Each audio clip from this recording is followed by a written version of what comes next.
HCAM programming is supported by our viewers, thank you, and by Phipps Insurance Agency, representing companies such as MapFree Insurance. Their family-owned independent agency is deeply rooted in the communities they serve and offer time-tested insurance products to fit individual needs. Since 1950, Phipps Insurance specializes in home, auto, business, condo, and renters insurance.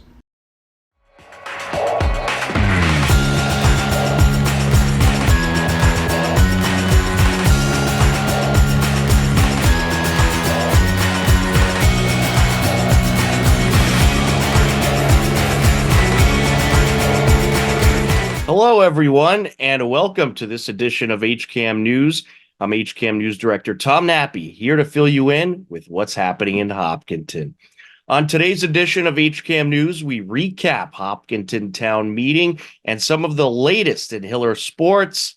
But first, the annual Hopkinton Town Election is coming up, and there is a competitive race for 2 open seats on the select board by 4 candidates. Here's a look at the candidates. At the special town meeting last November, Hopkinton voters approved Article 2, which eliminated partisan politics in our elections.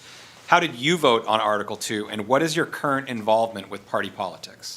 Thank you for the question. When I participated in that vote on that day, I'm a member of the Hopkinton Democratic Town Committee, and I have been now for about 4 years. And I did not vote for that article. I wanted to maintain the parties and maintain to have that influence within the town. And I joined the party in about 4 years ago because I shared the same common values with the very same people who were there. We have a very shared interest in the belief that I think that government can in fact enhance the quality of our lives in our community, and I think in fact that it does.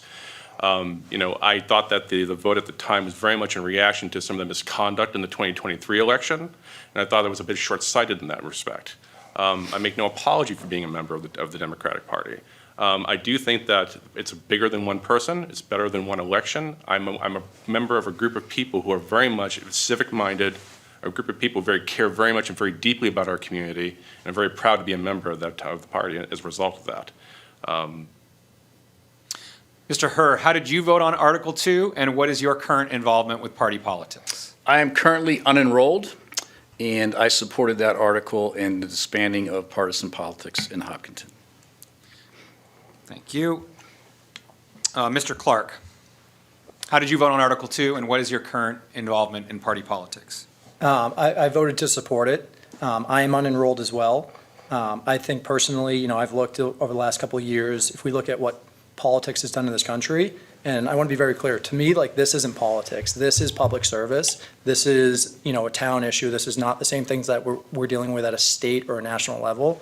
This is public service. So for me in the town situation, this was critical to me to be able to go unenrolled and show we are not going to divide the country or this town anymore. We need to come together as a town, and politics is not a way to do that. Just what's in the best interest for the town through public service without any affiliation to parties. Ms. McSweeney, finally, did you vote yes or no on Article 2, and what is your current involvement in party politics? I did vote yes on Article 2, and I am a member of the Hopkinton Democratic Town Committee. And as Peter said, to echo some of his comments, I joined this group because it's a like-minded group of individuals who share common values. However, that does not drive my agenda for the Select Board. In fact, I believe the agenda for my position in the Select Board is driven from the voters and the residents of Hopkinton themselves and their issues. And I feel very strongly in representing those issues to the best of my ability and hearing from as many people in town that can express those views. Day 2 of the 2024 Hopkinton Town Meeting took place on Tuesday, May 7th, and opened with the scheduled special town meeting warrant. There were 5 articles on the special town meeting warrant. The first article supplied DPW with a needed pickup truck and passed. The second article provided the Main Street Fire Station an HVAC upgrade. The fire station was built in 1997. The HVAC systems have reached end of life. When it rains, it actually rains inside the firehouse. Our first responders are forced to deploy buckets. The training room, which is full of expensive computer equipment, has a line of water dripping from the ceiling. Note that this is not because the roof leaks, it is because the HVAC has rusted through. It also leaks in the men's room. The firefighters then mop it up. These are the men and women that protect us. They show up every day without complaint and literally save lives. We owe them more than just a debt of gratitude. We owe them a safe place to work. My neighbors, I urge you to approve this measure. The article passed with ease. The third article provided funds for repair of the Woodville Fire Station. This doesn't bring it back to use. It brings it into a state of other repair for both the fire department and for the town at large. Many of the other departments are looking forward to being able to store things there. The article passed the majority. Article 4 was a land disposition for 0 Hayward Street. I'm not looking for a handout, but simply trying to make it possible for me to sell my home to improve the land and neighborhood and to provide a great home for the new homeowners. I want this to benefit to all parties involved. You know, they've been here for a long time, and to do the right thing. She's raised her family here. She's dedicated her life to the town of Hopkinton. So I think this is how we give back to her. The article overwhelmingly passed. Article 5 was to recommend the Select Board to reappoint Timothy Brennan Sargent. What is true is that he didn't report the crime to his own chief. Let's think about this for a moment. The victim was then 32. She wants to report it. She doesn't live in Hopkinton. Brennan knows the DA's office is the most effective way to report this for a proper victim interview and the best outcome for a criminal conviction. How about the policies Sergeant Brennan was alleged to not follow? Those were implemented in 2018. However, all of the alleged violations happened prior to that. The article passed 220 to 90. The article can only serve as a request since town meeting is prohibited from appointing employees by the town charter. Following the special town meeting, annual town meeting continued with Article 23, which is a town-wide water main flushing program. Dirty water program, the problem that we're facing is more to do with sedimentation within the pipes. And it is coming, we have high iron and manganese in several of our wells that contribute to this. So it's several different things that are going to one. A flushing program is pretty standard practice across, public drinking water supplies. The article passed the majority. Article 24 was for a House Street water treatment plant. We really went hard on this one to understand whether it was required, and the response from Kerry and DPW was wildly clear. MWRA is not happening today, it's not happening tomorrow, and it's not happening next week. It's going to be many years if and when that does happen. In the interim, we are obligated to maintain our fiscal responsibilities and our partnerships with the municipalities around us who supply water to us. Failure to support this will have an adverse impact on the overall availability, cost, and water quality in town, as articulated to Capitol in our discussion. I didn't want to spend $1 million on water. It felt like good money after bad, and frankly, it still does. But I'd like to shower, and I tend to take a while in there. I like it when it's hot, and I like it when I don't have to worry about whether the faucet's actually going to turn on. Sometimes we are bound by the conditions we are in. This is a tough place and time. Let's make sure we keep the faucets running, yeah? The article passed 239 to 42. Article 25 was $250,000 for Grove Street water tank design. Tank itself, if you all saw it when you parked here, you can note, you don't have to be an engineer to see that it needs some work.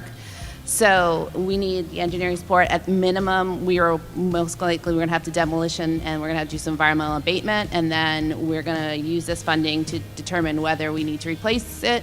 If so, what that should look like, what size, dimensions, or if we do not need to replace it. The article passed unanimously. Article 26 was $400,000 for the East Main Street water main replacement. The article passed 235 to 34. Articles 27 through 30 provided new vehicles for DPW departments and all passed the majority. Article 31 was for a wastewater treatment plant membrane. I guess my question is, are the membranes at the end of their useful life? I think we can't know until they actually fail, but yes, they are. The article passed the majority. Article 32 was for a sewer system evaluation at Hayden Road Pump Station. Okay, So but people we don't use the have sewer. sewer on our street. So do we pay for it even if we don't No. have it on our street? No, it's just for people who pay their sewer bill. Okay, thank you. The article passed the majority. Article 33 proposed the town acquire 10 Walcott Street, 14 Main Street, and 0 Main Street for the use of municipal parking. Much debate took place about this. Or I am making a motion that item 3 of Article 33 be separated. The article was divided into two parts. We should have done this 3 years ago, or 4 years ago, or 5 years ago, whatever it was, not 2019, 5 years ago. But we didn't. I think we made a mistake. I think we should have gotten this, but whatever happened, we bought Walcott, and we bought the Chuck Joseph stuff. We didn't get enough parking. It doesn't work for downtown. We're trying to have a vital downtown. And without this parking, we won't have a vital downtown. It's my personal opinion that we probably should take this warrant back to the drawing board until we understand the terms and conditions that would surround any public-private partnership, irrespective of the actual request for proposal that's going out. Both parts of the article failed the required two-third majority. Article 34 would be the last article of Day 2 of town meeting. The article proposed $10,000 for toxic chemical testing. However, no action was recommended by the article's sponsor, which was the Sustainable Green Committee. The no action was amended. On street, I have great respect for my colleague, the Sustainable Green Committee, who has recommended no action on this. However, we had a discussion out in the lobby, and I said we really need to put some money into PFAS testing in this town. Well 6 at Fruit Street Fields has PFAS in it. This is due to the fact that firefighter training at Pine Field, Fruit Street Fields in the 1970s and 1980s, the firefighters conducted a gas school about 400 feet from the wellhead. I think pretty much everybody in this room knows that. So far, Hopkinton taxpayers have paid more than $1 million to remediate this problem. On June 22nd, 2023, Hopkinton resident Peter Lagoy wrote a letter to the town manager, he copied me on it, and the select board asking them to set aside $25,000 to $30,000 for PFAS testing. This number came from a very well-respected Mass DEP contractor who does the same kind of testing. Town meeting was divided on this issue, with some of the town meeting agreeing with no action. However, other residents at town meeting proposed more funding towards testing. We do plan to move forward with toxic chemical testing, but we want to think it through a little bit more, and be more fiscally responsible with the town's money before we request this. And I heard that their plan may be ready within less than a year. I don't want to wait another year to vote for giving them the money. When they have their plan, they know the money's there, they can get going. Something needs to be done right away. I don't think everyone in this town understands how serious the water problem is in this town. I think that it is not matured enough and well planned enough, as the sponsor mentioned. Okay. But if you want to keep a ballpark number, why not 50,000? Okay, so. The amended article would eventually fail with 54 for and 107 against. And that would wrap up Day 2 of the 2024 Hopkinton Annual Town Meeting. Day 3 of the 2024 Hopkinton Town Meeting opened up with Article 35 Home Rule Petition. This article would establish a tax exemption for senior citizens on school building construction projects. First of all, I stand in support of this, and I stand in support of our town going forward and getting the state to work with us to make this happen. So I want that to be very clear. I will never benefit from it using the circuit breaker criteria or some of the others, but I support giving tax relief to our seniors who are feeling this burden. After a failed amendment, the article passed unanimously. Article 36 by the Sustainable Green Committee further regulates design and construction projects for the reduction of greenhouse gas emissions. The article raised some debate at town meeting. I too thank the Sustainable Green Committee for their hard work and their innovation and their real efforts to move all of this whole question in a lot of ways forward. I stand in support of this article, and I personally see it as an investment, not just in my future, but in all futures. And I see that the return in terms of dollar cost and human cost, and I really appreciate you working in this hard to bring it forward again. I'm a builder and an unrestricted construction supervisor. In the United States, we have a uniform building code. Each state may modify it to accommodate things like climate and availability of building materials. Massachusetts has some of the most stringent building codes of the country, and they were further rigidized a few years ago by the initial stretch code. Now, this new specialized stretch code adds 43 pages of red lines. These are the changes, this ain't simple, these are the changes that are over the present stretch code right now. The article would eventually pass 170 to 94. Article 37, Community Preservation Funds, and Article 38, Community Preservation Recommendations both passed. Article 39, MBTA Communities Zoning Bylaw, was to establish zoning to follow state law established for communities in or adjacent to the MBTA to establish zoning for multifamily housing near MBTA services. The article raised a lot of debate. As a reminder, this article does not require the town to build multifamily housing. The areas selected by the planning board make sense. They are within the spirit of the law. 2 of the 3 are within a mile of the T. But from my perspective, they're very unlikely to ever see any multifamily housing built, and here's why. So downtown would require the destruction of commercial buildings. Not very likely. There is no water or sewer in Cedar Street, nor does the town have the requirement to add water and sewer on Cedar Street, making the Carboni's property pretty much infeasible for multifamily. And the preserve, well, that's going to take 75% of the owners to agree to convert it. I don't see that happening anyway. I've been the chair of the SAC and I've been chair of the planning board. However, I don't agree with your premise that they aren't going to be built anytime soon. Right now, you have a DPW that's designing a water main to connect to Southborough for MWRA water that's going right down Cedar Street. And for a sewer, I can build the same package plant that they built off of Lumber Street at that apartment complex. It is very possible that if you take the Carboni property, you will see 300 plus more kids within 5 years.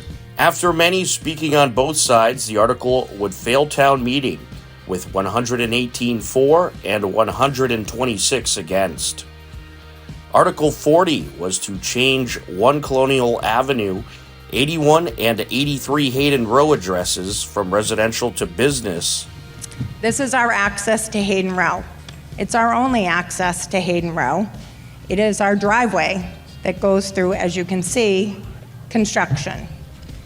And on the next slide, next to it is our proposed trucking area. Next slide. So please vote yes, because I'd like to stay where I've always been my whole life, and I thank you for listening to me. The article would pass after some debate 140 to 63. Article 41, amend non-criminal disposition bylaw, established a fine for violating wetlands. The Hopkinton Wetland Protection Bylaw was promulgated prior to the establishment of the non-criminal disposition bylaw, and we believe that the Commission's omission was an administrative oversight. The Commission is requesting a $300 per day offense fine for violations of the Hopkinton Wetland Protection Bylaw. The article passed.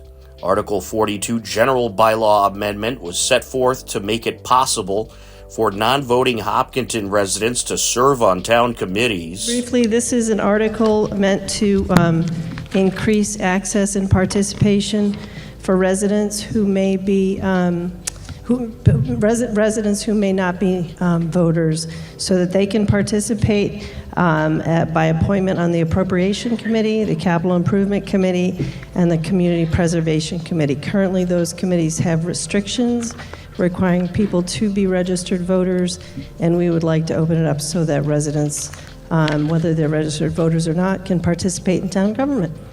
The article passed 92 to 78. Article 43, General Bylaw Amendment, attempted to allow non-voting residents to attend town meeting with seating in the main town meeting space. Article would allow any resident to request to speak, and they may be recognized by the moderator.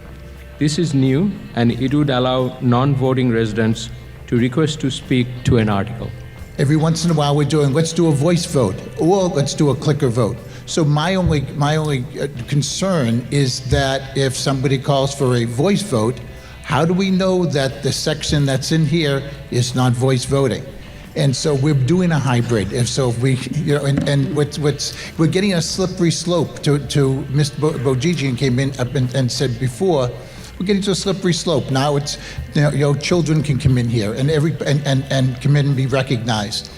Where does being a resident, being an owner, being a business owner, where does any of that take precedent? Because we're the ones that are paying the taxes.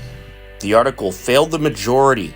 Article 44, General Bylaw Amendment, was put forward to give the Select Board authority to enforce and set leash laws. If Article 44 passes, it would work like this. We'd propose an idea to the Select Board, the public could comment on it, and if the Select Board approves it, we'd try that idea out for a period of time. Then, if a trial works well, we could eventually submit a town meeting article for voting to make it permanent. I would encourage everyone to vote against this where the Trails Committee doesn't have a plan in place to actually implement. I think we should leave things the way they are. The article failed.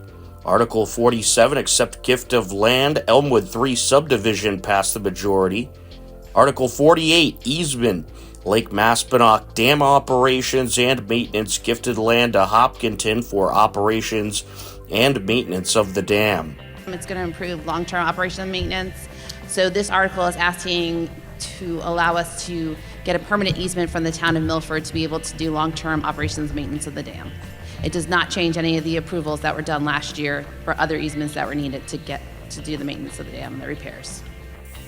The article passed the majority. Article 49, Property Disposition, 0 Duffield Road and 0 Beach Street, was set forth to allow the town to sell or dispose of the 2 parcels of land. Here back in 1998, that was all designated wetlands. We just actually had ducks have moved in now, so I would buyer beware. Thank you. Just for the record, I do not support this. The article failed the 2/3 majority with 92 for and 52 against. Article 51, Amend Town Charter, corrected a legal code in the town charter and passed. Day 3 of the town meeting would wrap up with a citizens petition in Article 52. Establish Government Study Committee.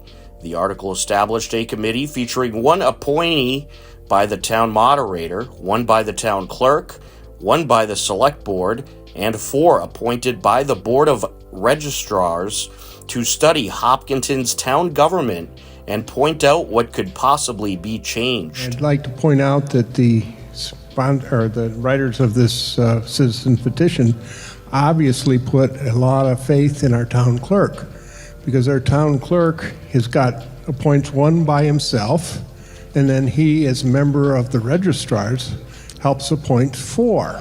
So that's 5 out of 7. Now, I'm on the board of registers of voters, so I guess I get to help with picking 4 people, and I'd like to thank the sponsor for having confidence in me to help select this too. Thank you very much. The article failed with 62 for and 82 against, and that would wrap up the 2024 Hopkinton Annual Town Meeting. By Dylan Ruff out in the 3rd, and Arthur hopes to strike him out again here. The 1-2, and he got him! Holliston comes up to the plate in the top of the 7th. The score remains 1-0 Hillers leading, and Jack Arthur was looking for the complete game win. Holliston has a team hitting a .248, and this is going to be hit into center field, and it's a leadoff single. And a bunt here, Back to the pitcher, throw to first, and the throw gets away. The throw came in a little low, and the Panthers have 2 on with no outs. Arthur deals. Oh, that hit him. Oh no, bases loaded. Bases loaded for Holliston, no outs. Could Arthur pitch his way out of it? Swing and a miss. 1 away. Swing and a miss, 2 away. Hit in the air towards center field, and it is caught for the out. And the Hopkinton Hillers hang on for the 1-0 win. Yes, he could. Arthur strikes out 2 straight hitters and gets the final out via pop-out. And the Hillers hang on for the 1-0 win on senior night. Hillers improve to 12-3. Holliston falls to 7-9. Jack Arthur was tremendous on the mound, pitching all 7 innings and striking out 12 hitters. It's time to tell you about some happenings in town you should know about. Just breaking Tuesday, Hopkinton Hillers boys and girls track and field both finished in first place at the annual TVL Showcase. The boys finished with 117 points. Dedham was second with 78. The girls finished first with 107 points. Holliston was second with 84. You can check out the names of the top Hiller finishers on our website, HCAM.TV. Upcoming town government meetings include on Tuesday, May 21st. We'll have the Select Board meeting at 6 p.m. with the 2 newly elected Select Board members. And don't forget, Hopkinton Town Election is on Monday, May 20th. Polls are open 7 a.m. until 8 p.m. at Hopkinton Middle School.